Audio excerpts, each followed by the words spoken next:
네, 앞서 보신 것처럼 코로나19는 지난 1년 동안 우리 일상의 많은 부분을 바꿔놨습니다.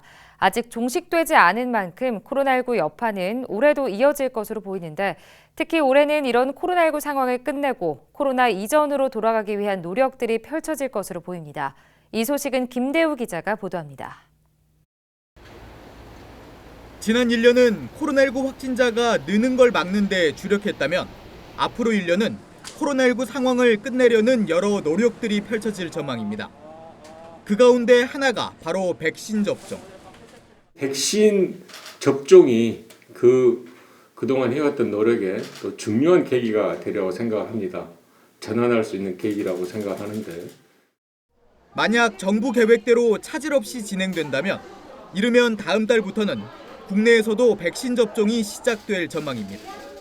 분기별로 순차적으로 도입을 해서 2월부터 시작해서 대체로 한 9월까지는 접종이 필요한 국민들의 1차 접종까지는 다 마칠 계획이고 그쯤 되면 대체적으로 집단 면역이 형성될 거라고 생각합니다. 이런 만큼 백신 접종을 위한 준비는 속도를 내고 있습니다. 접종센터의 확보, 위탁의료기관의 지정 등 지자체의 접종기간 준비가 조속히 이루어지도록 행정안전부와 지원 중이며 1월 말까지 예방접종 시행계획을 확정하여 말씀드리겠습니다. 국민들께 정확한 예방접종 정보를 제공하기 위해 관련 시스템 개편을 추진 중이며 2월부터 단계적으로 개통합니다. 서울도 마찬가지입니다.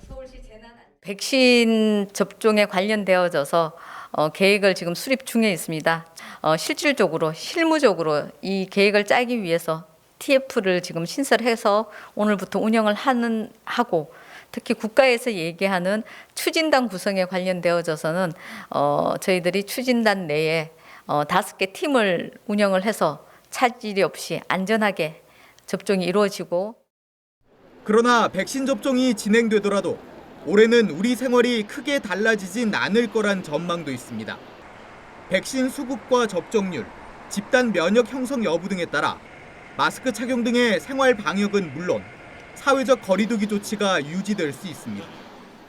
아직까지 그 백신이 원활하게 이제 수급이 될지는 사실 조금 시간이 지나봐야 좀 알 것 같습니다. 그리고 전에 그 독감 백신처럼 어느 정도 좀 불안감이 좀 있으시기 때문에 원활하게 또 백신 접종이 될지 또 집단 면역이 형성이 될지는 조금 두고 봐야 할 것 같습니다. 이런 상황이기 때문에 거리 두기라든지 마스크 착용은 올해 안에는 사실 코로나19 확산을 막기 위해 모두가 힘을 모았던 지난 1년.